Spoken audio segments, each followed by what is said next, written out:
Kemudian pemanfaatan waktu yang lain. Kita masih banyak waktu, kalau istilahnya orang, yuk ngabuburit, ngabuburit, atau yuk jalan-jalan sore, menjelang berbuka, habiskan waktu, ya, yuk habiskan waktu. Masya Allah, waktu mau dihabiskan untuk hal-hal yang nggak manfaat atau kurang manfaat. Sementara para ulama tanya, kamu punya waktu luang enggak? Bawa sini, kami mau beli, mau dipakai untuk ibadah.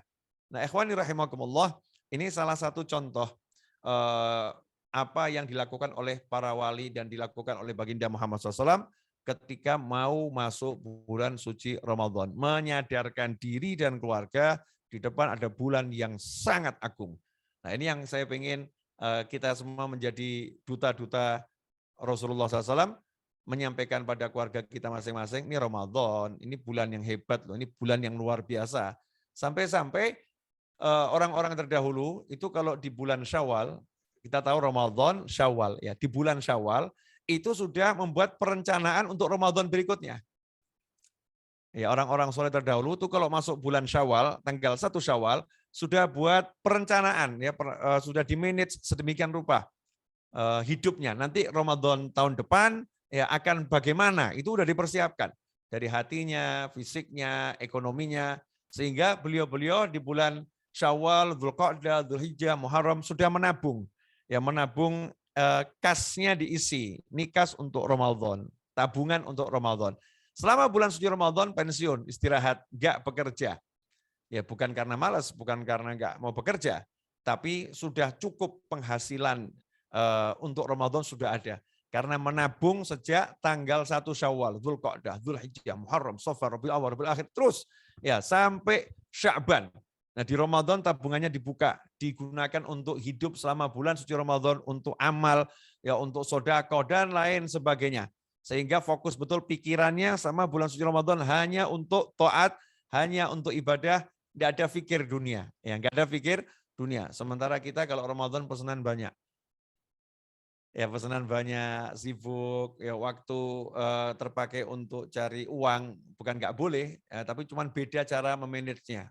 Mungkin bisa kita ini jualan di bulan suci Ramadan, tapi stoknya, ya, stoknya dari mulai bulan Syawal, Dzulqa'dah, dan seterusnya. Ada stok produksi nanti di bulan Sya'ban diperbanyak agar Ramadan nyantai produksinya. Sehingga bisa fokus untuk ibadah. Belum terlambat, masih ada 1 atau 2 hari, ya, wallahu a'lam, untuk memperbaiki persiapan kita menyambut bulan suci Ramadan. Kemudian salah satu amalan tadi yang dianjurkan oleh baginda Muhammad SAW adalah memberi sesuatu yang menjadi pembatal seseorang yang sedang berpuasa ketika tiba waktunya. Tiba waktunya kapan? Ketika masuk waktu maghrib. Ketika masuk waktu maghrib, ya, segera membatalkan dengan santapan. Disitulah Rasulullah SAW mengajarkan sahabat agar berperan aktif, ya, memberi makan, berperan aktif memberi minum yang lain. Sehingga tidak ada satu orang pun yang ketika berbuka masih bingung harus cari makan, harus cari minum. Ya, semuanya berperan aktif, melihat ke kanan, melihat ke kiri, ya, tengok ke depan, ke belakang, tetangganya, sahabatnya, kerabatnya. Dijamin ketika berbuka sudah enggak berpikir lagi tentang apa yang mau dimakan, apa yang mau diminum. Karena begitu menginginkan pahala yang besar dari Allah Subhanahu wa taala, dan kita lihat nih amalannya amalan rahmah, ya, amalan kasih sayang, memberi makan, memberi minum.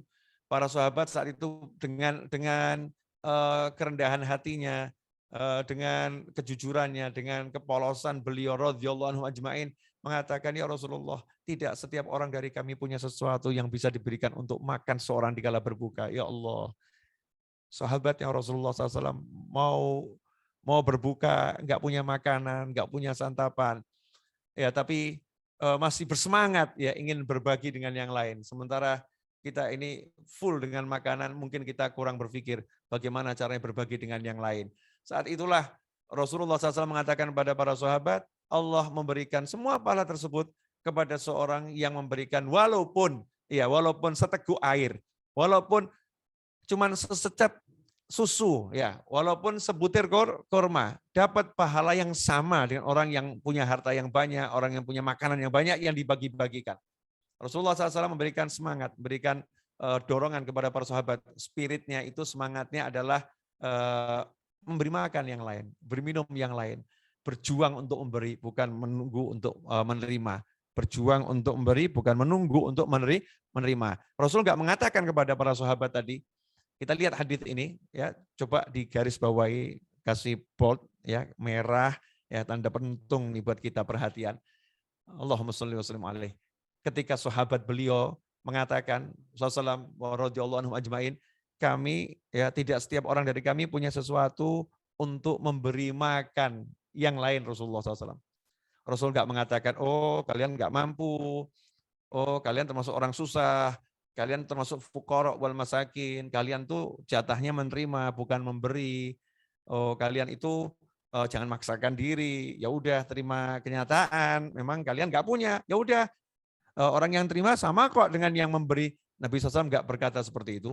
Rasulullah nggak mengajarkan seperti itu, tapi Rasul SAW mengajarkan umatnya untuk menjadi seseorang yang punya jiwa besar, seseorang yang pandai memberi, seseorang yang pandai berderma, seseorang yang pandai memikirkan orang lain, dan bukan duduk dia menunggu pemberian, duduk dia menerima, dan kemudian meratapi nasib, dan menjadikan nasib sebagai alasan untuk tidak peran aktif dalam amal soleh, menjadikan nasib sebagai alasan untuk tidak berderma dan membantu yang lain. Rasul justru mengajarkan kepada para sahabat, walaupun kalian memberi yang lain seteguk air, walaupun kalian beri yang lain cuman sececap susu, walaupun kalian beri yang lain cuman sebutir kurma. Nah, ikhwani rahimakumullah, dari sinilah para salaf radhiyallahu anhum ajmain mengajarkan kepada murid-muridnya, kepada sahabat-sahabatnya, kalau dalam satu kondisi kita ini dikondisikan menerima, ya, menerima santapan berbuka, bagaimana caranya agar kita mendapatkan pahala yang besar, semisal di masjid atau di musola atau di suatu majelis ketika akan berbuka dibagikan kurma, ya, dibagikan kurma, dibagikan nasi dan lain sebagainya, maka sesaat sebelum azan saling tukar yang kita miliki dengan samping kita. Sama-sama ini satu bungkus sama, bungkusannya kotaknya sama, kardusnya sama, isinya sama. Kita ajarkan kepada semuanya, yuk kita bertukar dengan samping kanan kita atau samping kiri kita dengan niatan untuk memberi makan yang menjadi santapan berbuka saudara kita, agar kita mendapatkan dari Allah Subhanahu wa taala dan dijanjikan lewat lisan Nabi Muhammad SAW, sehingga bergeser bertukar. Punya saya serahkan ke sebelah saya, punya sebelah saya diserahkan ke saya. Itu berlaku satu masjid, satu musola, satu majelis, sehingga tidak ada di hari itu di masjid orang yang menerima pemberian, tetapi ada orang yang menerima dan bisa memberi kepada yang lain. Ya, orang yang menerima dan bisa memberi kepada yang lain. Ikhwani rahimakumullah.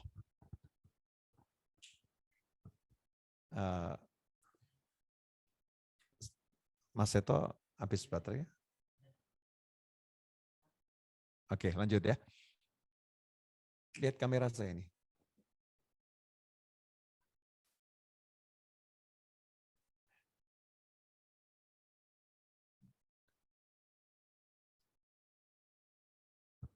Ya, lanjutkan.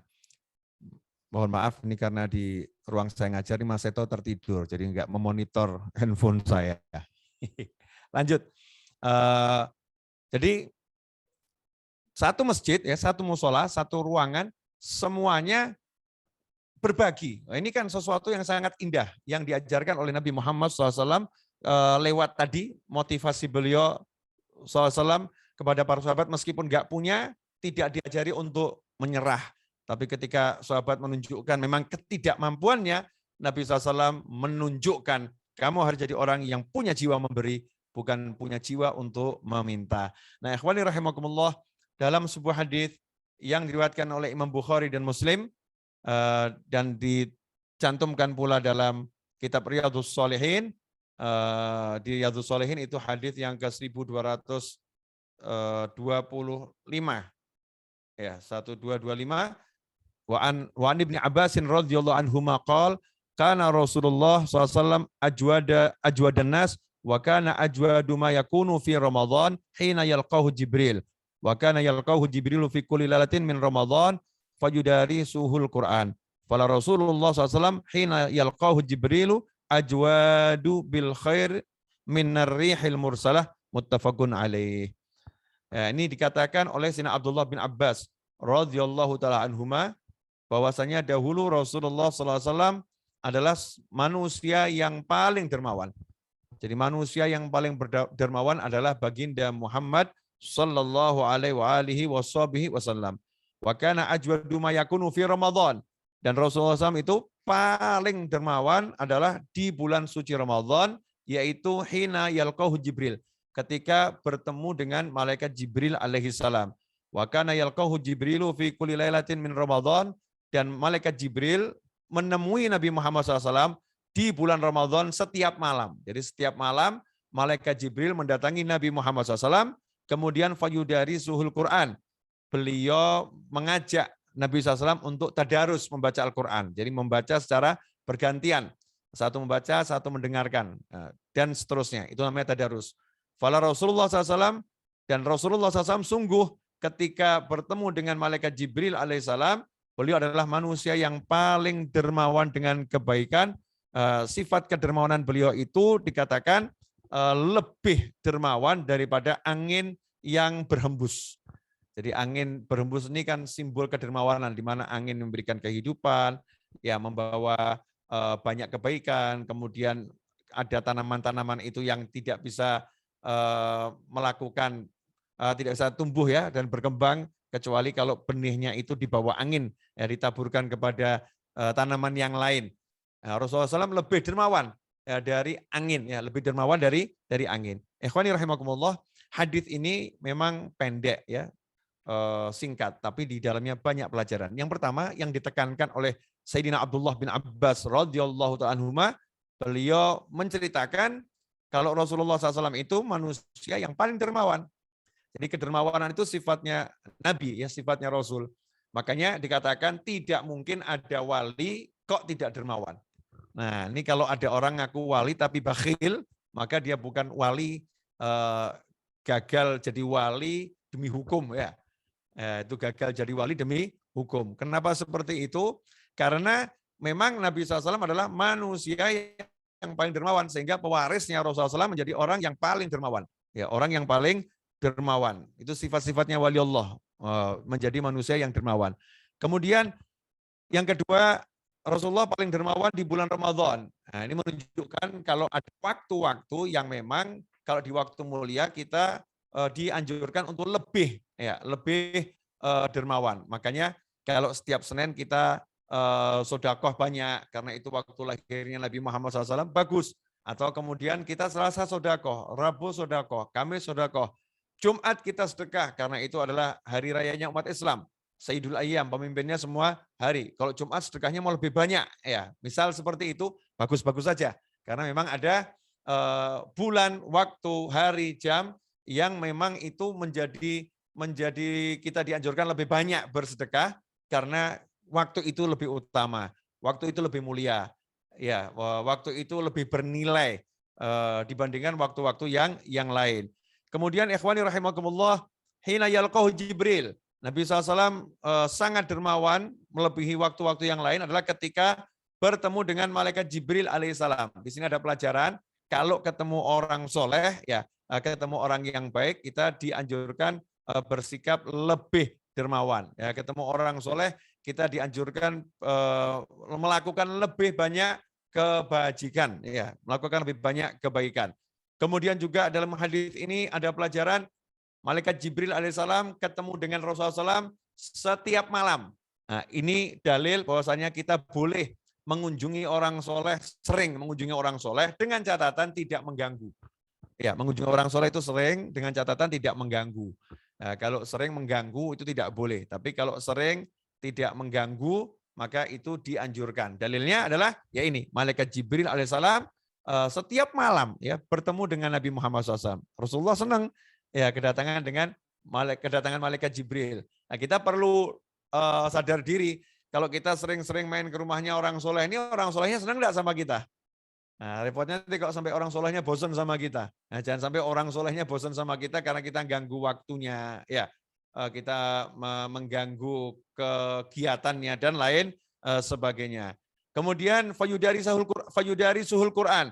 Rasulullah SAW tadarus membaca Al-Quran bersama malaikat Jibril alaihissalam. Nah, di sini ada pelajaran agar kita di bulan suci Ramadan lebih banyak membaca Al-Quran. Ya, di bulan suci Ramadan lebih banyak membaca Al-Quran. Makanya Imam Syafi'i kalau Ramadan 1 hari khatam 2 kali. 1 di malam hari, 1 di siang hari, dan semuanya dalam sholat. Habib Ali Al-Habsyi dalam sholat tarawihnya bersama masyarakat umum di masjid beliau, sebelum membangun Masjid Riyadh dahulu, beliau kalau sholat tarawih 1 hari itu sekali tarawih 10 juz. Sehingga 3 hari sekali khatam. Nah, ibadah yang paling utama untuk dilakukan dari zikir dan doa sama bulan suci Ramadan adalah memperbanyak qiraatul Quran.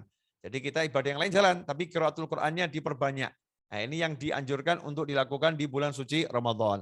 Ikhwani rahimakumullah, singkatnya, Ramadan adalah bulan yang penuh kebajikan. Mari kita siapkan diri kita.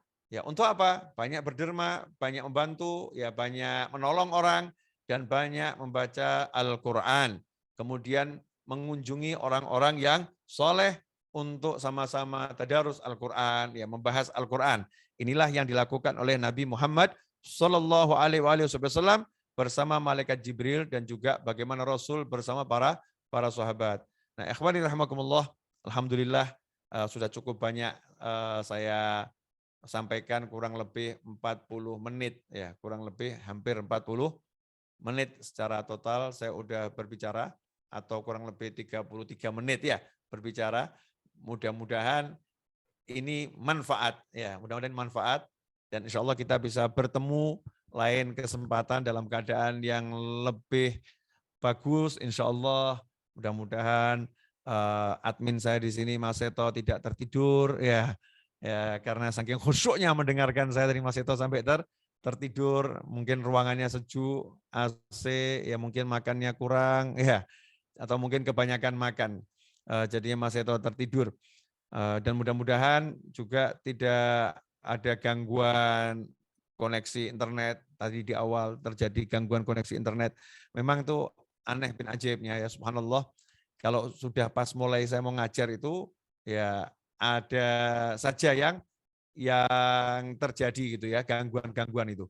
Ada sesuatu yang terjadi. Itu tanda katanya kalau ada godaan itu, atau ada gangguan, tanda kalau amal kita itu insya Allah bernilai ya, ada tantangannya, ada tantangannya. Mudah-mudahan barokah manfaat. Kurang lebih mohon maaf. Insya Allah kita ketemu lagi di lain waktu. Wal afu minkum. Wassallallahu ala sayyidina Muhammadin wa alihi wasallam. Walhamdulillahirabbil alamin. Wassalamualaikum warahmatullahi wabarakatuh. Waalaikumsalam warahmatullahi wabarakatuh. Baik, terima kasih Habib penjelasannya, Masya Allah. Apakah masih bisa untuk sesi tanya jawab?